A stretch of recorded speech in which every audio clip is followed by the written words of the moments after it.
아멘. 신명기 26장 1절로 11절의 말씀입니다. 구약성경 300페이지 신명기 26장 1절로 11절 말씀 한 절씩 교독하겠습니다. 네 하나님 여호와께서 내게 기업으로 주어 차지하게 하실 땅에 네가 들어가서 거기에 거주할 때에 네 하나님 여호와께서 내게 주신 땅에서 그 토지의 모든 소산의 만물을 거둔 후에 그것을 가져다가 광주리에 담고 네 하나님 여호와께서 그의 이름을 두시려고 택하신 곳으로 그것을 가지고 가서 그때에 제사장에게 나아가 그에게 이르기를 내가 오늘 당신의 하나님 여호와께 아뢰나이다. 내가 여호와께서 우리에게 주시겠다고 우리 조상들에게 맹세하신 땅에 이르렀나이다 할 것이요.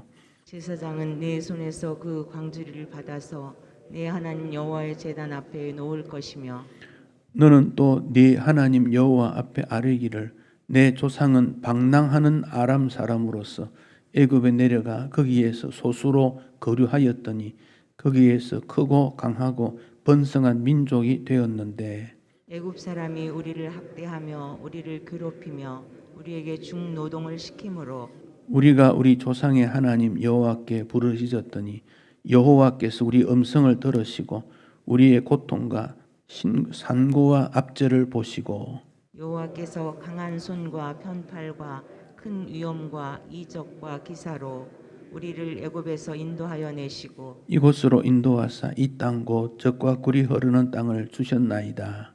여호와여 이제 내가 주께서 내게 주신 토지 소산의 만물을 가져왔나이다 하고 너는 그것을 내 하나님 여호와 앞에 두고 내 하나님 여호와 앞에 경배할 것이며 함께 읽습니다. 네 하나님 여호와께서 너와 네 집에 주신 모든 복으로 말미암아 너는 레위인과 너희 가운데 거류하는 객과 함께 즐거워할지니라. 아멘. 여호수아 24장입니다. 358페이지 여호수아 24장 14절로 18절에 있는 말씀 한 절씩 교독하겠습니다. 여호수아 24장 14절입니다. 그러므로 이제는 여호와를 경외하며 온전함과 진실함으로 그를 섬기라. 너희의 조상들이 강 저쪽과 애굽에서 섬기던 신들을 치워버리고 여호와만 섬기라. 만일 여호와를 섬기는 것이 너희에게 좋지 않게 보이거든 너희 조상들이 강 저쪽에서 섬기던 신들이든지 또는 너희가 저 거주하는 땅에 있는 아모리 족속의 신들이든지 너희가 섬길 자를 오늘 택하라. 오직 나와 내 집은 여호와를 섬기겠노라 하니 백성이 대답하여 이르되 우리가 결단코 여호와를 버리고 다른 신들을 섬기기를 하지 아니하오리니 이는 우리 하나님 여호와께서 친히 우리와 우리 조상들을 인도하여 애굽 땅 종되었던 집에서 올라오게 하시고 우리 목전에서 그 큰 이적들을 행하시고 우리가 행한 모든 길과 우리가 지나온 모든 백성들 중에서 우리를 보호하셨음이며 함께 읽습니다. 여호와께서 또 모든 백성들과 이 땅에 거주하던 아모리 족속을 우리 앞에서 쫓아내셨습니다. 그러므로 우리도 여호와를 섬기리니 그는 우리 하나님이심이니이다 하니라. 아멘. 오늘 8월 15일 광복 76돌 건국 73주년 이렇게 됩니다. 어느 민족이나 어느 나라나 어려움이 있고 역사적인 아픔이 있을 것입니다. 우리 한반도 5,000년의 역사에서 가장 큰 어려움이 주권을 잃어버린 한일 합방으로 나타난 결과입니다. 1910년 8월 29일 대한민국의 통치권을 일본에게 넘겼던 한일 합병, 그날을 국치일이다. 나라의 부끄러운 날, 경술 국치일 그렇게도 말합니다. 그 후 만 35년간 1945년 8월 15일까지를 일제 강점기라, 일제가 강압적으로 점령했던 기간, 우리의 정신, 문화, 언어, 이름 모든 것을 빼앗겼던 고통의 시간이었습니다. 어떤 분은 그 35년 혹은 36년을 대일 항쟁기라고 하자, 그런 표현도 합니다만은 어쨌든 우리의 주권을, 모든 것을 빼앗겼던 때입니다. 대한민국의 임시정부에서도 8월 29일이 되면 선언서를 발표하는 등 기념을 하면서 나라의 부끄러움을 생각해 왔습니다. 이제는 우리가 국치일을 기념하지는 않으나 광복절을 기념하고 있습니다. 진정한 해방과 기쁨을 누리기 위해 수치가 반복되지 않도록, 또한 앞날의 미래가 밝아지도록 하나님에게 은혜를 구하고 반성 회개와 미래 계획을, 도전을 계획해야 하겠습니다. 모세가 이스라엘 백성들을 애굽에서 이끈 다음 광야 40년을 지나고 가나안 땅을 앞두고 설교했던 내용이 신명기입니다. 신명기에는 크게 5번의 큰 설교들이 나오는데 그 중에 반복해서 기억해라, 기억해라, 그 말을 하고 있습니다. 애굽에서 종되었던 것 기억해라. 하나님께서 너를 구원하신, 속량하신 것 기억해라. 2가지를 꼭 기억하라. 이렇게 권면합니다. 여호수아도 마찬가지로 모세의 그 계획에 따른 가나안 점령과 땅을 분배하게 되고 이제 모든 이스라엘 백성들이 정착이 되었을 때 하나님 기억해야 된다. 하나님 은혜를 기억해야 된다. 우리가 이스라엘이 애굽에서 종되었던 것, 하나님께서 구원해 주셔서 자유 주시고 가나안 땅을 주신 것 기억해야 된다. 반복해서 말씀을 하고 있습니다. 그러나 이스라엘 백성들은 몇몇 사람만 잊어버린 것이 아니고 제사장들, 지도자들, 심지어 선지자들까지 하나님의 은혜를 잊어버렸고 바알 앞에 가서 무릎을 꿇게 되므로 하나님의 은혜가 이스라엘을 떠나게 되어졌습니다. 그 결과 이스라엘은 또다시 저주로 타민족의 포로가 잡혀가고 전 세계에 흩어지는 아픔을 경험하게 되어졌습니다. 이스라엘이 어디에 있느냐가 중요한 게 아닙니다. 애굽에 있든지 광야에 있든지 가나안 땅에 있든지 관계없이 하나님을 바르게 섬기면 그들에게는 소망이 있고 감사가 있고 기쁨이 있고 정체성이 분명하지만은 아무리 좋은 곳에 있어도 하나님의 은혜 잊어버리면 과거 종되었던 것, 죄의 종되었던 것, 타민족의 노예가 되었던 것을 잊어버리면 그들에게는 참 자유가 없다 하는 점을 우리에게 보여줍니다. 오늘 읽었던 신명기 26장과 여호수아 24장은 이스라엘 백성들이 전체 모였을 때, 하나님 앞에 예배하러 모였을 때 선지자를 통해서 계속해서 읽도록 했던 내용이 오늘 본문입니다.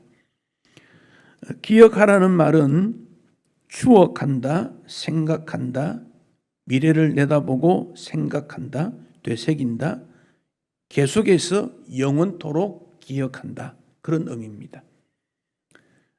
그런 면에서 우리의 광복절도 되새기고 추억하고 앞을 내다보면서 광복의 의미가 무엇인지, 참 광복은 무엇인지 우리는 생각해야 할 것입니다. 하나님의 은혜를 기억하지 아니했던 이스라엘은 그 후에 역사 속에 경제적으로는 부흥했지만 신앙의 자유를 잃습니다. 아수르, 바벨론, 페르시아, 헬라, 로마에 의해서 지배를 받고 결국 이스라엘은 이 땅에서 사라졌으나 하나님의 은혜로 다시 나라를 세우게 된 것입니다. 그들은 강제 노동의 현장에서 하나님을 향하여 부르짖었더니 하나님께서 들으시고 강한 손과 큰 위엄으로 이적과 기사를 베푸시며 애굽에서 구원해 주셨다고 노래하고 있습니다. 조지 오웰은 현재를 지배하는 자가 과거를 지배하게 되고 과거를 지배하는 자가 미래도 지배한다. 그러니까 과거, 현재, 미래가 동떨어진 게 아니고 어느 시대의 책임자로 살아가는가 그 점을 강조합니다. 기억하지 않는 역사는 되풀이 될 수도 있다. 이런 말도 합니다. 우리 사람이 개인의 역사도 있습니다. 실수할 수가 있습니다. 사람이니까 그렇지요. 그렇지만은 그 실수했던 것을 또다시 실수하면 안 되지 않습니까? 그러기 위해 과거의 실수, 잘못을 기억하는 겁니다. 그때 이거 잘못되었어. 그러면 그것을 막게 되고 더 큰 잘못을 하지 않게 된다는 것이죠. 그래서 기억하는 겁니다. 가정의 역사, 교회 역사 다 마찬가지입니다. 과거를 기억함으로 앞으로 어떻게 형통과 행복과 자유로 나아갈 것인가 하는 문제가 있습니다. 이스라엘은 포로 이후 흩어진 다음 민족의 중요한 절기가 되면 모든 가족들이 이스라엘 땅을 방문할 때 꼭 기억하는 것이 두 곳이 있습니다. 한 곳은 마사다라는 곳입니다. 마사다. 히브리 말로 요새 그렇게 말합니다. 높은 언덕입니다. 예루살렘 다음으로 그들은 그곳을 성지라고 생각을 하고 있습니다. 스크린에서 마사다 장소를 한번 보겠습니다. 예수님께서 승천하신 다음 주후 70년경에 로마가 이스라엘을 침공한 적이 있습니다. 66년부터 유대 로마가 전쟁이 일어났는데 70년이 되면서 예루살렘이 함락이 되고 예루살렘에서 쫓겨난 이들은 마사다로 다 모였습니다. 가족 전부가 모였습니다. 거기서 2년 동안 로마 군대와 싸우면서 최후에 남은 사람은 스스로 목숨을 끊었습니다. 그 후로 유대인들은 이곳을 민족 정신의 상징하는 곳이 되었고 이스라엘 군인들이 임관식을 할 때, 장교가 될 때 이 마사다에서 임관식을 하게 됩니다. 우리 민족은 다시는 패망하지 않도록 해야 되겠다 선언한 곳이기도 합니다. 또 하나 그들이 기억하는 것은 예루살렘 근교에 있는 야드바셈이라는 곳입니다. 야드바셈. 야드바셈은 이름을 기억한다, 이름을 기념한다 그런 뜻입니다. 2차 세계대전 때 히틀러를 중심한 독일이 유대인 600만 명을 학살한 적이 있습니다.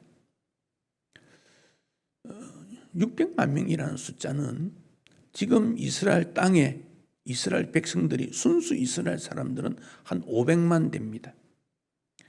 다른 민족들이 100만, 600만 되고 전 세계 흩어져서 1500만쯤 됩니다. 그 600만 명이라는 말은 지금 있는 나라 전체가 유럽에 흩어져 있을 때 죽었다 그런 말입니다. 그것을 기념하기 위해서 야드바셈이라는 기념관을 세웁니다. 우리 스크린에 그림을 한번 보겠습니다. 그곳에 그들은 과거의 비극을 반복하지 않도록 그들은 그곳에서 용서하되 잊지는 말자. 우리나라의 독립기념관처럼 이렇게 구성이 되고 가끔 이스라엘 땅에 다른 나라 대표가 가면 이곳을 방문해서 예의를 구하는 그런 적도 있습니다. 영국 문학 비평가 웰스는 역사의 비극은 역사에서 아무것도 배우지 않는 거다. 역사를 통해 배워야 된다. 그렇게 말합니다. 유대인들은 다시는 당하지 말자. 그렇게 그들은 고백하고 있습니다. 오늘 읽었던 그 시편 137편 교독했던 이 내용은 이스라엘이 바벨론의 포로로 잡혀갔을 때 그 아픔을 노래한 내용입니다. 이 시편 137편은 그들의 과거를 생각하면서 우리 주보에도 교독문이 나와 있습니다. 우리가 바벨론 여러 강변 거기 앉아서 시온을 기억하며 울었도다. 바벨론에는 강이 하나밖에 없습니다. 근데 강변, 여러 강변, 복수랑서 수로입니다. 그냥 인공적으로 만든, 그들이 포로로 잡혀가서 수로 공사를 많이 했습니다. 앉아서 말은 정착해서 언제 돌아갈지 모르겠다. 여기서 살 수밖에 없다. 울었다. 유대인들은 노래를 좋아하는데 수금을 연주하지 못하고 버드나무에 걸어놓고 그들을 사로잡은 자들이 말합니다. 당신들의 노래를 통해서 우리에게 좀 기쁨을 주라. 그랬더니 이스라엘 백성들이 시온의 노래를 어떻게 너희들을 위해 부를 수 있겠느냐. 차라리 내 오른손이 제주를 잊어버리면, 이 말은 내 오른손이 말라버리면 좋겠다. 악기 연주하지 못하도록, 그런 말입니다. 내 혀가 입천장에 붙어버리면 좋겠다. 말을 하지 못하는 그런 게 차라리 낫겠다. 이스라엘이 포로로 잡혀갔을 때 그만큼 고통스러웠다. 심지어는 내 어린 것들을 바위에 메어치는 자는 복이 있도다. 아이를 낳았는데 죽는 것이 낫겠다, 그런 말이에요. 얼마나 그 고통스럽고 이 아픔을 후손에게 주고 싶지 않는 것이 기록이 된 내용들을 보게 됩니다. 우리의 일제강점기에 나타난 일들도 역시 그런 일들이 참 많이 있었음을 보게 됩니다. 해방 전후에 나왔던 가요들은 가요라기보다는 민족의 아픔을 노래하는 그런 일들이 참 많이 있습니다. 우리 민족이 어려웠을 때 두만강 쪽으로 많이 사람들이 건너가게 되었습니다. 흉년이 되었을 때 만주에 가서 농사 짓는 일도 있고, 의병 활동을 위해서도 만주로 다 넘어갔지요. 또 일제가 동양 척식 주식에 사는 것을 세워서 농토를 강제로 빼앗았기 때문에 살 수가 없어서 만주로 넘어갔는데, 그때 100만 명이 넘는 사람들이 만주로 넘어갔다, 그렇게 여겨집니다. 그 두만강 옆에 도문 혹은 투문, 요즘은 투문시, 지명이 그럴 겁니다. 거기 한 여관이 있는데 이시우라고 하는 이 글을 쓰는 사람입니다. 거기 하루 머물렀더니 옆에 어떤 여인이 들어왔는데 밤새도록 통곡을 하는 거예요. 잠을 잘 수가 없지요. 그래서 그 다음날 그 여관 주인에게 그 왜 밤새도록 우느냐 이렇게 물었더니 이런 말을 합니다. 자기 남편이 농사 지을 땅도 빼앗기고 그래서 독립운동하러 두만강 넘어갔다는 거예요. 그러다가 의병 활동을 했는데 소식이 없어서 궁금했는데, 그래서 자기가 또 수고해서 돈을 좀 모아서 남편 찾으러 간 거예요. 이렇게 저렇게 수소문해서 갔더니 남편은 이미 일본군에서 죽고 말았습니다. 젊은 여인이 돌아와서 여관 주인에게 그 말을 하는데, 여관 주인이 그러면 제사라도 지내자. 근데 그날이 남편 생일이었다는 거예요. 그 생일이 죽는 날이었다는 거죠. 밤새도록 울고 그 다음날 치마를 물고 두만강에 생명을 그만 던져버립니다. 근데 그것을 가지고 노래를 쓴 게 그 두만강 푸른 물에 노젓는 뱃사고, 그 두만강 그 노래입니다. 가슴 아픈 노래지요. 떠나간 그 배는 어디로 가서 그리운 내님이여, 임가신 강 언덕에 단풍이 물들었고 눈물진 두만강에 밤새가 울면 떠나간 그님 보고 싶구나. 여기 사실 님이라고 했지만 이 조국을 말하는 겁니다. 나라의 해방을 두고 노래한 겁니다. 또 어떤 분은 그 두만강을 가면서 자기 집에 있는 단풍나무를 거기다 심었는데 그 단풍나무가 살았다, 뭐 그런 말도 있습니다. 강물도 달밤이면 목매어 우는데 님 잃은 이 사람도 한숨을 지우네. 슬픔의 역사가 우리에게 깊이 깔려 있는 걸 알게 됩니다. 광복절 노래가 있지요. 광복절 노래. 요즘 광복절 노래 잘 부르지 않는데 이 가사를 보면 우리 마음이 참 찡합니다. 흙 다시 만져보자. 나라를 잃고 다른 곳에 갔다가 돌아온 삶이기도 있지만 그 흙 속에 농사 지었던 일본은 다 빼앗긴 그곳에서 다시 직접 만져볼 수 있는 이 빼앗긴 땅에 봄이 돌아왔으니 바닷물도 춤을 추니 이것은 동해물과 백두산이 마르고 닳도록 하는 애국가 가사와 아주 맥이 이렇게 연결이 됩니다. 흙을 내세워서 그 다음 바닷물을 배치함으로 애국가와 매치가 되고 하나님의 보호하심으로 여전히 땅과 바다는 동일하게 있다. 하나님 대신에 어른님, 번님이라는 말을 썼고 대한 사람 대안으로 기지 보존하세를 광복절에서는 길이 지키세로 연결을 했습니다. 이 날이 40년 뜨거운 피 엉긴 자치니 애국가에서 무궁화 삼천리 화려강산으로 꽃과 피를 대조적으로 말하고 공간과 시간을 대조해서 설명을 하고 있습니다. 근데 2절 가사에 보면 참 좋은 대목이 하나 나옵니다. 세계에 보람될 거룩한 빛 예서 날이니. 지금은 이렇게 어렵지만은 앞으로 보람된 나라가 되자, 거룩한 빛을 발휘하자, 이 가사가 들어있는 것을 보면 참 이 가사를 썼을 때 나라의 앞날에 대한 예언도 담겨 있는 그런 의미도 우리는 볼 수 있습니다. 8.15라는 이 개념에 대해서 우리는 광복이라는 개념을 씁니다. 근데 중국은 중일전쟁 승리의 날로 잡습니다.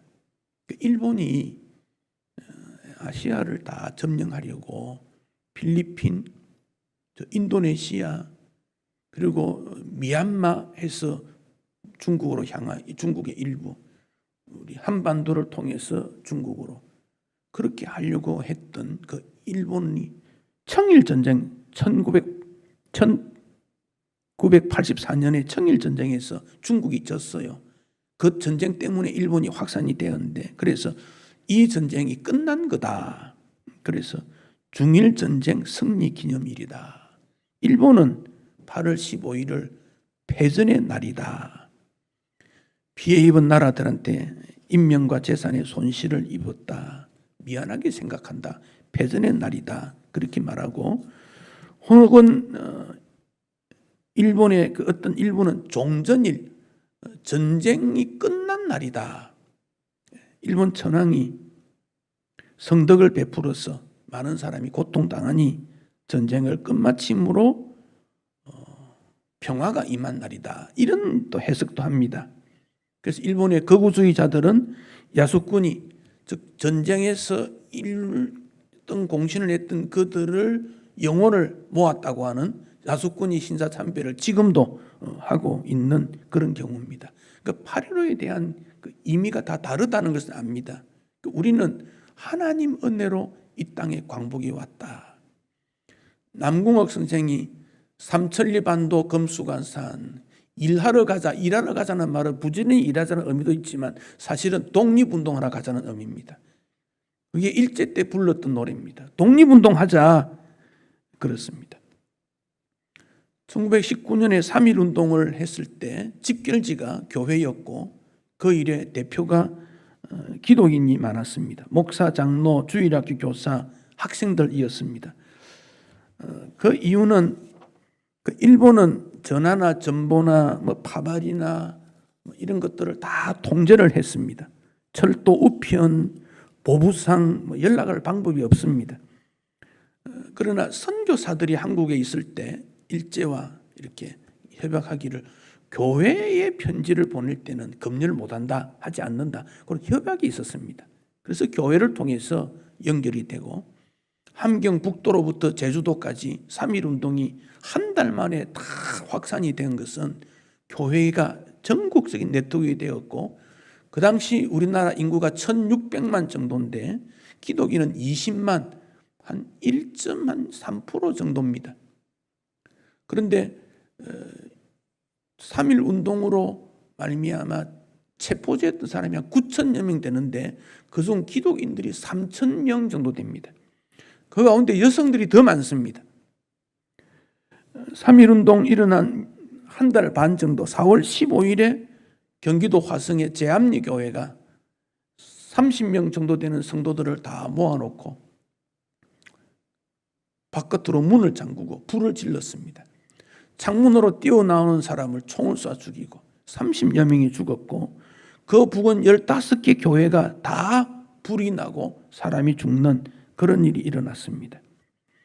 3.1운동을 불의에 대한 정의의 한 거라 말하지만 우리는 하나님의 복음의 역사를 기억하고 하나님의 은혜를 구하는 그날을 3.1 혹은 광복으로 여겨집니다.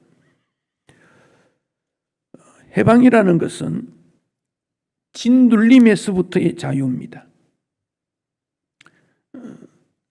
그러나 에릭 프롬은 짓눌림에서 벗어나는 자유가 있지만은 벗어난 자유를 씨앗으로 심어서 가꾸어서 열매 맺는 자유를 얻어야 된다, 그런 말을 했습니다. 사실 우리의 광복은 우리 힘이 아닙니다. 이미 이태리가 항복했고 독일이 항복했고 이태리가 43년 9월에 항복했고 독일이 45년 5월에 항복했고 미국, 영국, 소련, 중국 대표자가 45년 7월 26일에 포츠담에서 회담을 했는데 일본이 거부합니다. 그래서 미국의 트루먼 대통령이 8월 6일에 히로시마에 8월 9일에 나가사키에 원자폭탄을 내림으로 더 이상 그들은 머물지 못하고 항복하게 되어집니다. 그러니까 우리의 자유 광복은 하나님에 의해서 주변 나라들을 통해서 이루어지게 된 겁니다.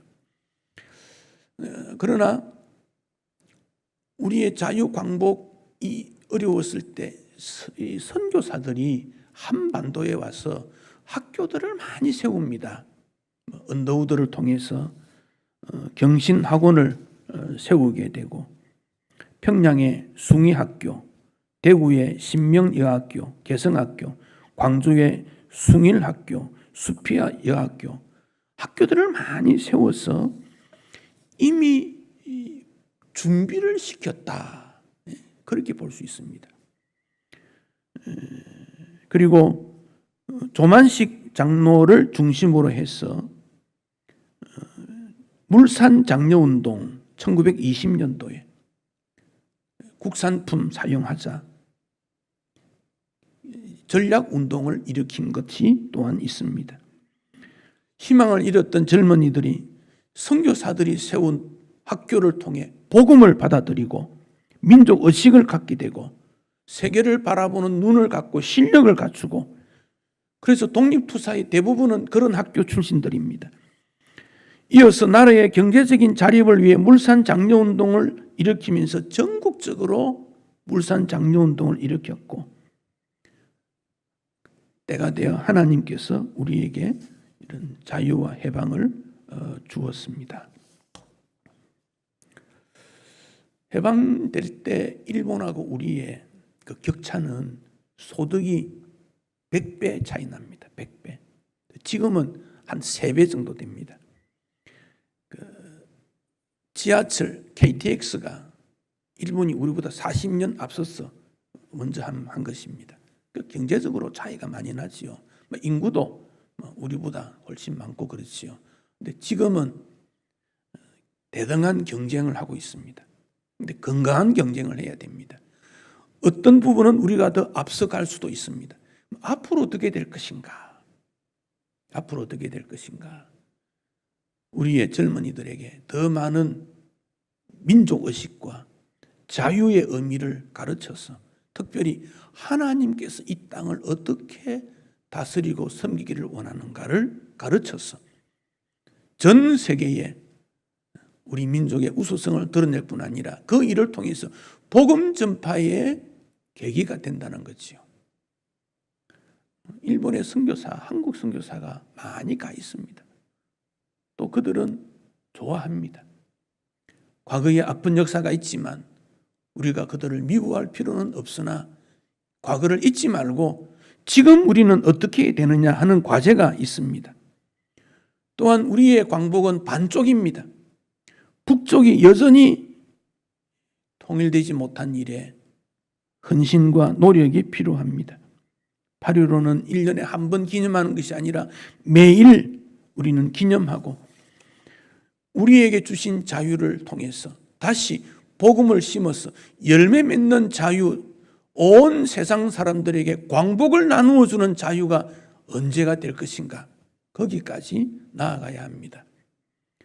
오늘 아침에도 IT라는 곳에 지진이 일어났다는 소식을 들었을 겁니다. 전 세계는 홍수, 가뭄, 지진, 자연재해, 전쟁, 테러, 전염병 더 가중될 겁니다. 그러므로 하나님의 은혜가 더 이 땅에 있으므로 우리가 무장되고 힘을 얻어서 그들을 도와주고 예수님의 재림이 언제 올 것인지는 모르지만 알려주어서 복음이 이 땅을 통일할 수 있는 날이 오도록 해야 되고, 기후 때문에 재난이 있다고 말하지 않습니까? 교회가 무엇을 해야 될지를 알려주는 신호라고 여겨집니다. 모세는 이스라엘 백성들에게 가나안 땅에 들어가면 잊어서는 안 된다. 여호수아도 너희들은 분명히 하나님 잊어버릴 거야.